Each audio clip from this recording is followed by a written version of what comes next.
Aimable gardien de la Sainte Famille, époux fidèle, Père vigilant, dans la confiance tu n'as pas craint de recevoir chez toi Marie, l'aurore du salut.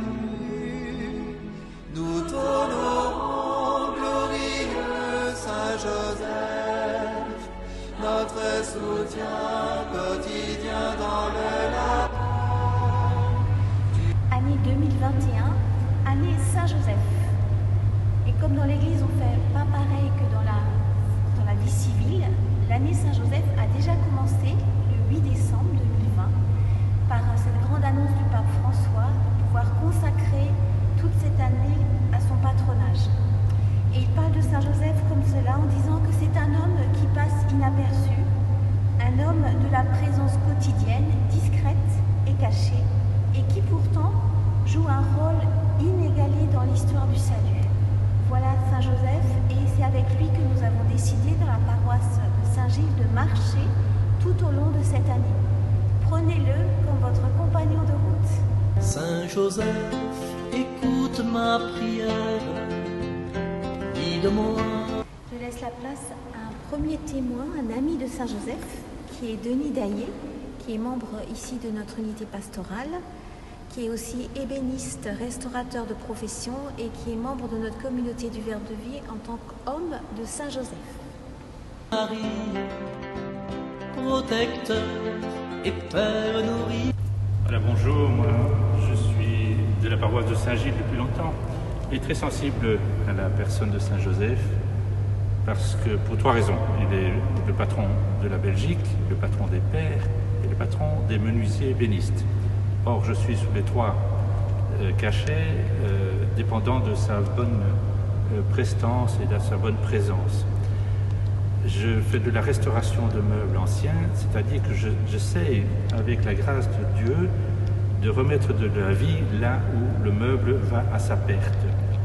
Et Saint-Joseph est une personne qui est précieuse dans mon travail parce que c'est un véritable exemple d'artisan qui est, comme l'a dit ta sœur, une personne discrète, humble, mais plein de bienveillance et de bonté.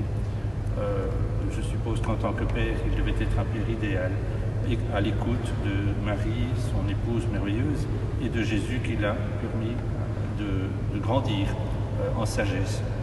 J'ai ici dans les mains une prière de l'artisan que je trouve très très belle et qui dit beaucoup de choses à la fois de Saint Joseph et de l'artisan.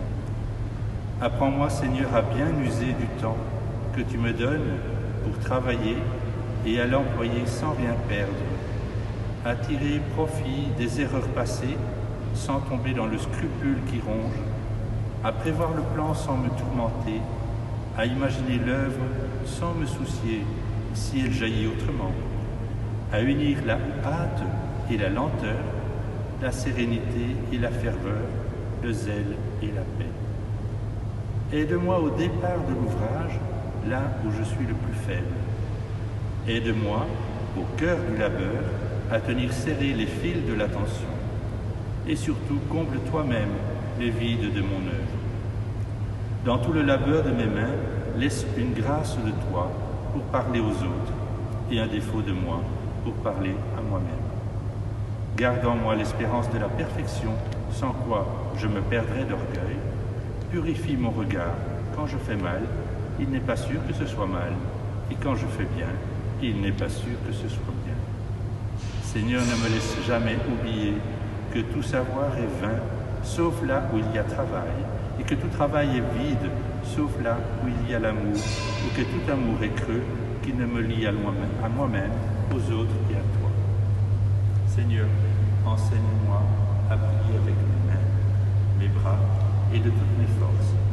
Rappelle-moi que l'ouvrage de mes mains t'appartient et qu'il m'appartient de te le rendre en te le donnant. Que si je fais par goût du profit, comme un fruit oublié, je périrai à l'automne. Que si je fais pour plaire aux autres, comme la fleur de l'herbe, je fanerai le soir. Mais si je fais pour l'amour du bien, je demeurerai dans le bien. Et le temps de faire le bien, et à ta gloire, c'est tout de suite. Voilà, cette prière me touche, elle m'habite au quotidien dans mon travail et je rends grâce à Saint Joseph d'être un si bel exemple d'humilité, d'émerveillement et aussi très précieux quand vient la difficulté pratique. Alors vraiment, je lui demande son secours et jamais il ne m'abandonne. Saint Joseph, écoute ma prière, guide-moi vers lui comme un enfant.